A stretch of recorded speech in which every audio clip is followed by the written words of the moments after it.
Hello and welcome back to Rage Gaming and welcome to Charge Blade. This is my complete guide to Charge Blade and all of the movesets and cool things you can do in Wilds. This guide is going to cover absolutely everything you can really do for the weapon, all the systems, all the basic details, the combos, and importantly, the best things you can do. Truly, I want this video to be how to play it, as well as all of the basic details for a new player. So it's going to get more advanced as we go in this video, and I want you to refer to the timestamps to go to the sections that actually matter to you. Maybe you'll need to come back to different sections when you're ready, or maybe you'll skip straight to advanced stuff. I don't know, but I'm going to cover every detail of this weapon, so it's going to be a long one.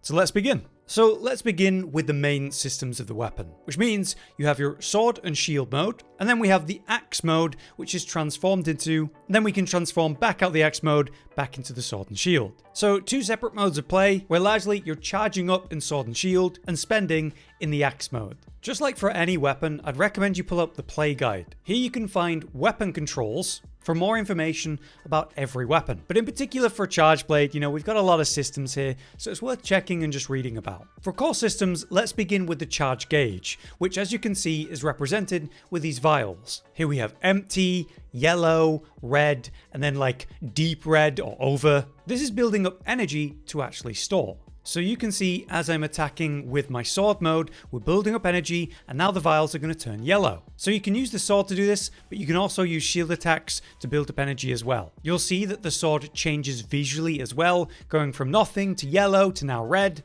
But as we begin to reach that really overcharged level, you can see that deep red color is now appearing on the vials. It's beginning to flash in warning. And if we take a look at our character, the sword is clearly molten hot. This will actually light fire to certain grass and elements around you, which can even make you take damage, so be wary. One of the main downsides of the fact that my weapon is like overcharged or overheated like this is that your attacks begin to deflect, which is certainly no good.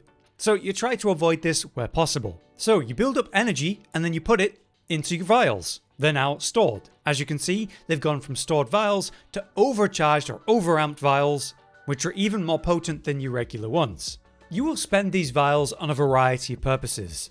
For example, what you can do is take those vials and empty them into your shield, which will now charge up the shield, called Element Boost. You can see that the shield is actually glowing and has those nice symbols on it. And then the UI at the top left, we have the glowing shield. With the shield charged in this way, our guarding, our blocking is actually more effective. It also means that it's charged up, so we can go for the classic SAED Unleash, the super amped element discharge as well. But something else to think about, and the main reason you actually do this, is because of the axe mode. Because if you think about it, the shield turns into the axe. And so, as you can see, the end of the weapon is glowing where the shield is. The fact that that's charged up means you're getting 10% increased damage on all of your axe attacks. So that's the main reason we want to charge up that shield. You can do more than just charge up your shield though. You could also charge up the sword by putting that charged sword into the charged shield, and now we've powered that up. This is going to increase the damage of the actual sword attacks, unleashing that little element burst as you can see. And it also means that it no longer deflects when you're overcharged, which you shouldn't really ever be experiencing, but it is a positive if for some reason you are. The last aspect of the UI there though is the axe mode. We have sword and shield charged up, but what about the axe? Well, you can charge this up in a variety of ways, 4 total, but one of them is to land a perfect guard, like so, and then you transform into the axe mode, and that causes power axe mode to begin. As you can see, the UI is lit up on the axe, and the axe in general is glowing a little bit more than before. Power axe mode is essentially unlocking the chainsaw aspect of the weapon. So as I go to attack and hold the button, you can see that the blade is spinning like a saw blade. And as I hold the button, you're getting 4 ticks of extra damage on top of the initial hit. So you want to press the button and hold it, then press it again and hold it to continuously do those chainsaw effects and hold the weapon against the monster. Now when you have the axe mode active and then also have vials to spend, you'll see that we're actually popping these vials for a little burst of extra damage. This is particularly important if you have an impact charge blade, just because that potent pop is even more relevant. You'll find as well that when I'm not in power axe mode, every swing is costing me 1 vial. Whereas when I'm actually in power axe mode, those vials are now 50% less costly. So I'm able to swing twice as much before I'm actually losing any vials. That's a key reason as to why power axe mode is so strong in Wilds. So with the main systems explained, let's go through the combo basics of the sword and shield, and then we'll go to axe and move from there. For the sword and shield, you're generally going to be pressing triangle and circle on a PlayStation controller. You can see the UI pop up as I'm pressing them at the top left. By pressing triangle over and over, we're going to do this weak slash return stroke into round slash. By pressing circle over and over, we're going to do charge attacks instead, and this can be comboed into the moving fade slash as well. But an important aspect of that circle attack is the fact that you can charge it. So as you can see, I'm holding it, then letting it go as that animation plays out as he puts the weapon behind himself. Right as he comes behind, it lights up, you let go. If you continue to hold this, you kind of lose the maximum effect of it and no longer actually do the double slash. Then we have triangle and circle together. Off rip, it allows you to do the forward slash, which is a forward moving attack, allowing you to close the gap and attack at the same time, which is pretty nice, and actually does more damage by comparison to the weak slash. So instead of doing weak slash, you could do forward slash and then press triangle again, return stroke, straight into round slash. If we combo this into another triangle and circle, you'll see a new move, shield thrust, which is a really quick, decent attack that essentially resets your combos. So you'll see if I hold circle and then press circle again, I'm going to do the fade slash movement, which I might not want to do. Instead, if I hold the charge and then do the shield thrust, I can immediately go back into the charge, which is an incredible way to build up power to store into your vials. It's the fastest way to do it. So we could do a triangle combo, end that with a shield thrust, which resets the combo straight into a triangle combo, shield thrust, and so on and so on. It's a true reset. Whereas the fade slash is done after you're basically doing any other attack. So if you want to do a quick fade slash, do any attack and then press circle like so, and then we can use that to move around the target. But a cool little trick is that if you've got focus mode active, you can just press circle to do the fade slash right off the rip. There's no combo needed, which is a new feature in Wilds. This is a great thing to do as a gap closer, and you also find that it uses no stamina. Since you will be making use of maximum might in some of the better builds, having movement abilities like that cost no stamina is very important. Next, we have the guard options. So here I'm just pressing R2 to guard, and it's very simple. If I want to store my vials, then all I need to do is hold R2 and press circle at the same time. And like so, I can charge whatever I've got, the energy, into the shield. Once the vials are filled up like they are now, I could press the circle button and hold it again to fill the shield up with an element boost. That's a new thing in Wilds. With that charged up, I can also dip the sword into the shield. So I'll block, press circle to put the sword in, then I'll hold triangle to put the sword into the shield and let go when it's ready for this nice condensed element slash. Now the sword is actually charged up, adding that damage as we talked about before, which is certainly a lot more effective for all of those combos we were talking about before, dealing a lot more damage. However, being fully honest with you guys, I wouldn't really waste your time on that unless you truly have downtime. You could be making more use out of your time for better DPS. But it is obviously a thing you can do. One thing that I forgot to mention as well when I was doing that live recording is how long you actually charge up the shield for matters what vials you put into it. So let's say I've got yellow vials here. Let's store that. So we only have 3. As I put this into my shield, it's going to charge up the shield, but for a significantly smaller amount of time than if I had 5 vials. So now that I've got red vials, let's make 5. And then as we put this into our shield, that's going to consume all of them. And that's going to last longer than 3. 5 is more than 3. But also because they put in the new overcharged vials system, I can store 5 vials and then have the energy to put in 5 more to overcharge them like so. And if I put these overcharged vials into the shield, then I'm going to have that powered up shield even longer. Just something to know about.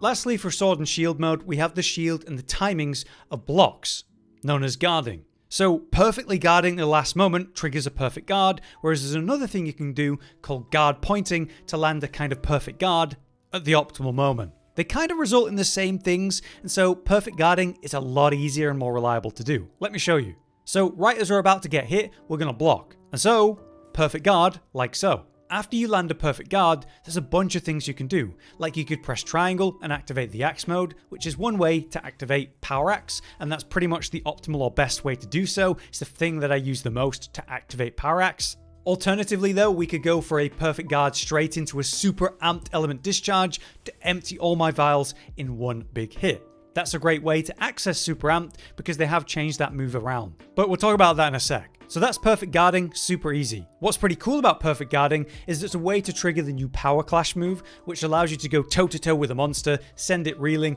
follow up with other attacks like even activating power axe. Perfect guarding is pretty damn incredible. The other aspect of your shield though is guard pointing, which is not too dissimilar to perfect guards, but the timing's a little bit unusual. For example, that triple attack combo at the end, you see that the shield lights up in white at the end there.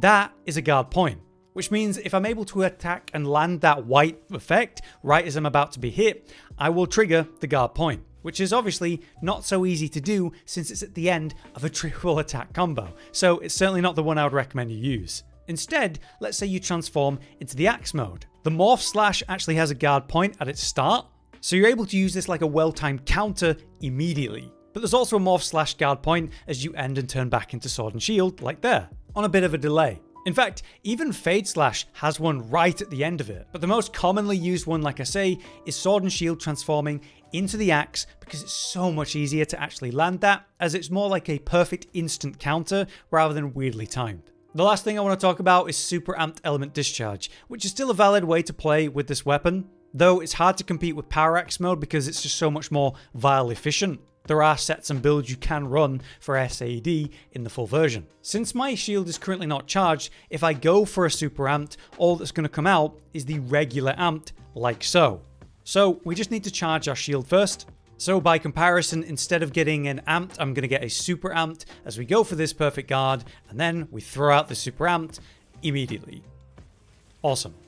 It's also possible to do super amped without actually doing like a perfect guard or anything. We'll just need to do a shield thrust, then go into an amped, and then we follow that up with the super amped, which is obviously still good, but a lot slower. This is just a new thing in Wilds where, they want you to go through amped before you can get to super through the combo. So just going for the block method is obviously a lot faster. Next up then, let's talk axe mode, which is significantly simpler than sword and shield mode, which will go a lot quicker. To transform into the axe mode from sword and shield, we're going to press triangle and R2 at the same time, which will perform a morph slash. If you want to go back to the shield mode though, just press R2 like you're going to guard, and that'll bring you straight back. You'll find that while you're in the axe mode, your movement is now suddenly a lot slower as you're holding this longer, heavier weapon. Fortunately, there are two ways you can use attacks to move around really effectively. Firstly, we have the triangle, which is considered dash slam if you're moving at the same time. So while moving, I just press triangle in a direction, and hey, look, I went forward. Or let's say I want to go left. I'll just hold left and go that way with a fade slash. Obviously, the animation's a lot slower on the sideways ones, but you can also go backwards, again, after a bit of delay. So the fastest way to move with that movement is forward. Since there's not really a delay, it just goes. This can also be done with the circle attacks, element discharge 1. So if I hold forward and press circle at the same time, we instead do a rushing element discharge. By comparison, this cannot go sideways or backwards though, so you can only do that with the triangle attacks as a heads up. But this does mean what you can do is go forward with a dash slam, then go forward with a rushing element, then go forward with a dash slam, then go forward with a rushing. So all of that costs 0 stamina to do, and allows you to do these big attacks while moving around the target very effectively. Essentially, avoiding your need to roll all the time and improving your uptime for DPS. Let's keep it simple though. Here's the triangle combo from standstill, the rising slash into the overhead slash, and that's it. So this is obviously a really vertical moveset, which is nice for reaching a bit higher, say a tail's out of reach or a head or something. It's nice to have that as a tool. The circle moveset by comparison is the new element discharge combo, which will go into amped element discharge, and then you can now end it with the amped element discharge follow-up, which looks really cool. A key component of this moveset is the 1 and 2 aspect of element discharge. So I press the button once and get 1 hit, I press it again and I get 2 hits for the price of 1. That's really important because that is your highest damage attack, as we'll discuss shortly. The last thing you can do is press triangle and circle together to do amped element discharge, which could put you right at the end of that 4-part combo, which is pretty cool. Or if the shield is charged and you have Phials to do so, you could combo that, of course, into a super element discharge as well. So yeah, I told you the moveset for the axe is a lot more simple, but there's a lot more to it once we go into power axe mode. So let's do that. How do I activate power axe mode? Well, I'm going to land a perfect guard and then just press triangle after it, like so. So there's triangle, there's a savage axe slash, and boom, it's lit up. The other ways you could activate Power Axe mode would be by doing a focus strike to chainsaw a wound that would automatically give you that buff, or you could do a mount finisher at the end of a mount, you just do the weapon attack, that will activate it, and you could also go for a power clash and press triangle at the end of that, so that's another way. There's 4 ways at least to do so. The most reliable one though is after a perfect guard. Now Power Axe mode is active, we can hold the button to do the chainsaw attack as we showed earlier. So in the case of the triangle combo, I'll hold triangle, you see that as it connects with the target, you get 4 extra hits. There's the initial hit and 4 ticks of the chainsaw. So if I just hold triangle, then press triangle again and hold it, it's just doing that chainsaw effect over and over. That's Power Axe. And the thing about that is it's going to apply on every hit. So the element discharge combo 1 and 2 is not 2 hits, but 3. We have the first hit, which is a single, then we have discharge 2, which is 1 and 2, and both of those hits got the 4 saw blade ticks. So that's another part as to why this is so effective. Let's now actually give ourselves some vials charged up inside of the weapon, and even though we're not in Power Axe mode, you'll see that these axe attacks are now popping vials, consuming 1 vial per attack, giving a little extra tick of damage. See that little number, the 17? That's a vial being spent, as you can see. And now we activate Power Axe mode as well. What we're going to be able to do is both of those things. So as I hold the button, I'm going to get the 4 ticks of the chainsaw, and now I'm going to spend half a vial because I'm in Power Axe mode to also get another tick of damage. So you've got the initial hit, 4 ticks of the saw blade, and then the vial pop. That's 6 hits in 1 attack. So it looks like this, as you can see, and as we go for element discharge 2, it's not just going to be 6 hits, it's going to be 12, because it's doubling the swings and all the effects like the vial pop and the saw blade. Now interestingly, if you go into the third part of that combo, the amped element discharge, you get 2 vial pops on that attack, and then the final new follow-up attack that has 3 vial pops on that at the end, stacking up the many ticks of damage.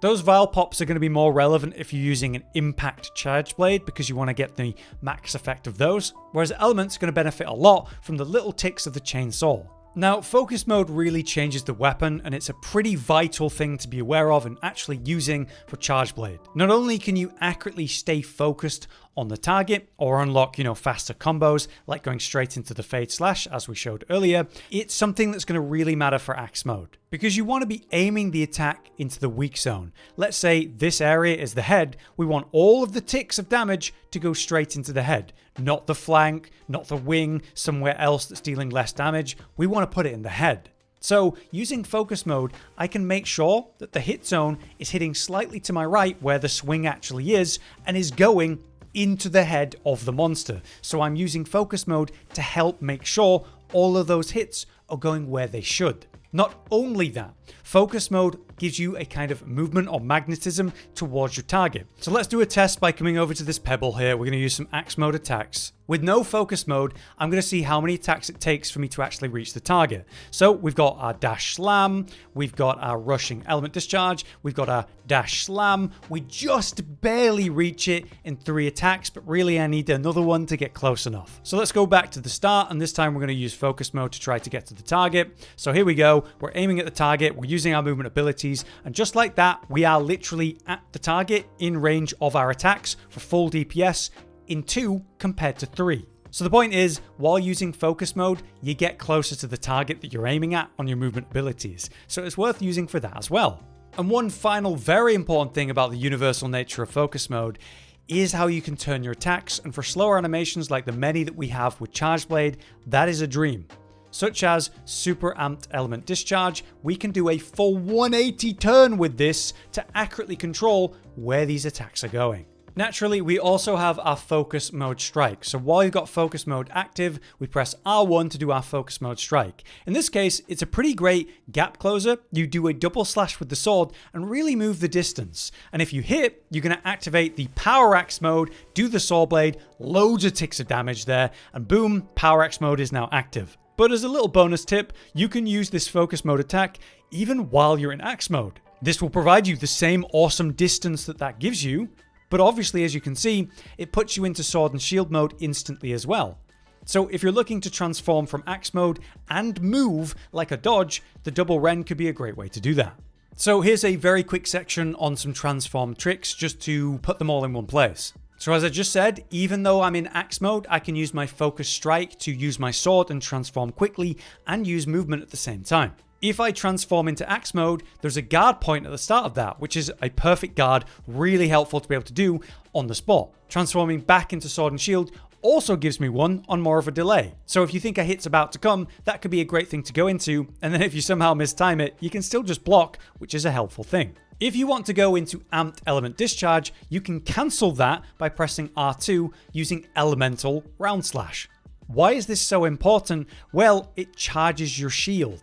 So instead of putting the vials into my shield, holding circle, doing this long animation, and then the shield's charged, what I can do is cancel the element discharge by pressing the R2 and put the power straight into my shield that way. So instead of, being at a standstill, I'm also doing attacks at the same time, and then the shield's charged in a fast way. What's beautiful about that is that overcharge or energy you're building up, as you can see, it remains. So the vials are still red here, allowing me to instantly put these vials away and store them to use off the back of that cancel out. By comparison, the other method is going to use all of my charges, all of my vials, and now I'm left with nothing. So if I try to do the same thing, I've got stored vials, I've got energy ready to store after that. Let's see what happens when I try to put that into my shield. It overcharges. So what I've done is I've put the overcharged vials into my shield, meaning that will last longer, which is a good thing. But again, I'm left with no vials to actually spend, leaving me stuck in the sword and shield for longer, when really, you want to be in axe mode as much as possible. And with skills like load shells, they're going to really help you speed these things up. It's also going to be less relevant. Let's talk about the max DPS combos then. Technically, in sword and shield mode, there's going to be a max DPS option. But the truth of the matter is that the axe mode's combos are simply so much stronger that if you want to be doing max DPS, even completely uncharged with no vials, the axe mode is the better option. But since you want to build up power for the axe mode and make it stronger that way, obviously you don't want to be doing that. But the single strongest combo that you have is ED1 into ED2, which again, element discharge 1, element discharge 2. Just pressing circle back to back twice. Super straightforward. This can be looped really effectively. So we can press the element discharge 1 and 2 with circle, then interrupt this with a triangle, and then we're straight back into element discharge 1, element discharge 2. That is technically your best DPS combo to repeatedly do. However, you can just press circle over and over. We can go into amped element discharge and then go into the new follow-up. This is great because it has loads of vial ticks and then all the potential of the sword blade as well on top. It's going to be more relevant for impact vial charge blades in particular, but ultimately it's not as much DPS, but there are other perks to using it. It's close enough that if you really like the 4 circle combo, then go for it, but it's so slow that you're only really going to be able to do that against a trapped or knockdown monster. Technically, if you want to go true max DPS, what you want to do is use, instead of just the rising slash, you want to use the forward moving dash slam, because that does more damage. Let me show you. So what we've got is 68 damage on the standing rising slash and 86 on the dash slam. So technically your best DPS combo is dash slam into the double circle, so element discharge 1, element discharge 2, into dash slam, and then you just repeat and repeat and repeat. The problem is that as you're trying to dash slam into a target you're already on, that might move you around, it might put you in a bad spot. If it means that you're missing the best hit zone like a head because you did that movement, then just doing a rising slash can and often will be a better option in that moment. So that's what you want to be doing, but obviously there are optimal options for sword mode. The optimal option for sword mode to charge your vials ASAP is to do the charge attack, the double slash into shield thrust, into charge double slash again. As you can see, those two together get you straight to red vials. If you want to do optimal damage with the sword though, you actually want to get to the round slash as fast as possible, because that final spin hit there, that's the one that has the juiciest hit. Weak slash sucks, but it is very quick, just like shield thrust, which is really quick too. The harder hitting option, as we said before, is forward slash. So if you wanted like the most damage in one combo, forward slash into return stroke, into round slash, into shield thrust, that's what you're looking for.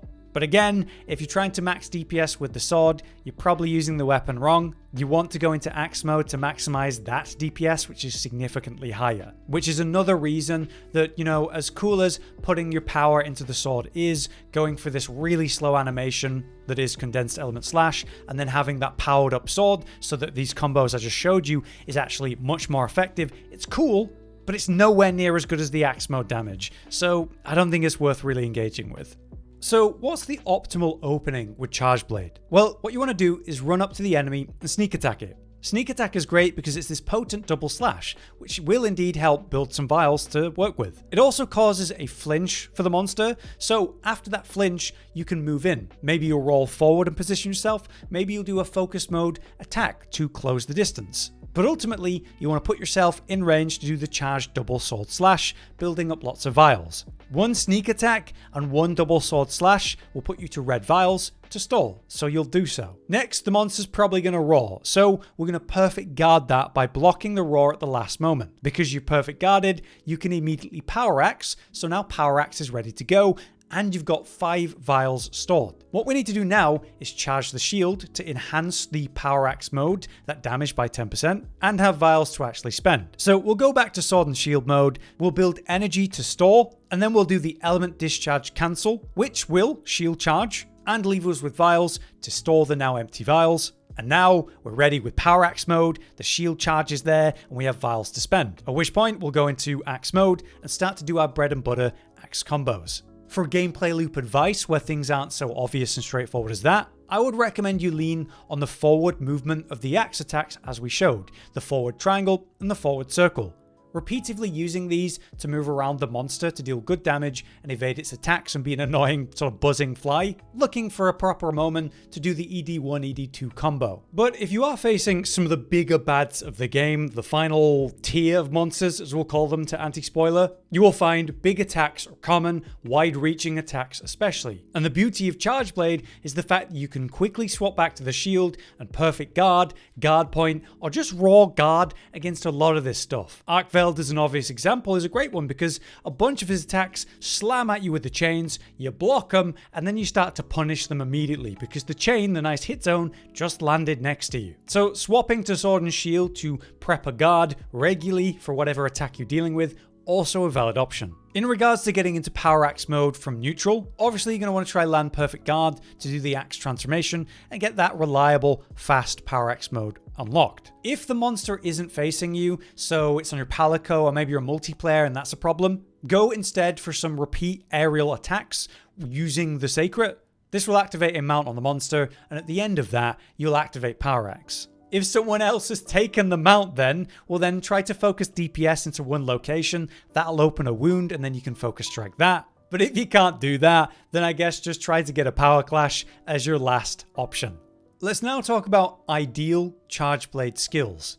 Firstly, load shells. What this does at level 2, it will increase the vial capacity and loading. So the Charge Blade will actually reach 5 vials yellow gauge rather than red, which is really effective, right? So here we are with level 2 load shells. I've got yellow on the vials. Let's store that. Boom, 5 vials. Amazing.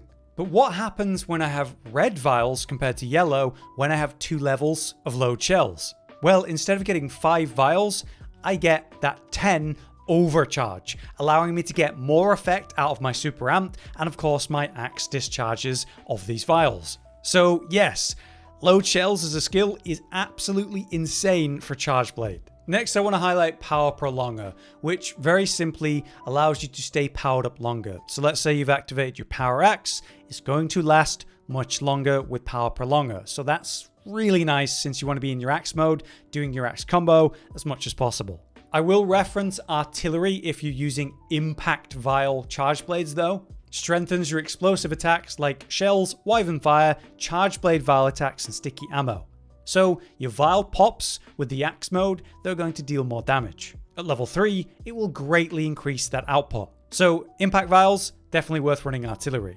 Lastly, for offensive skills, I want to mention guard and guard up. and the awesome offensive guard. Guard will reduce the knockback and stamina depletion as you're blocking, which is really helpful. Whereas guard up quite literally reduces the damage you take while you're blocking. So very nice, convenient stuff, not something you're desperate for, but something you want if you can. Whereas offensive guard literally gives you 5%, 10%, 15% more damage, or more attack rather, if you land a perfectly timed guard, which you know you're going to want to do to activate your power axe semi-often. So you can make use of this. Finally, one defensive skill that you can make a lot of use of with Charged Blade is burst. Continuously landing hits gradually increases attack and element attack. If you think about the amount of hits we're getting with our power axe, vial attacks of the chainsaw axe mode, for the first hit of the ED1 combo, that is literally the physical hit, the vial pop, and then the 4 after that chainsaw hits. 6 attacks. For ED2, you're getting up to 12 attacks because you're swinging twice in one use.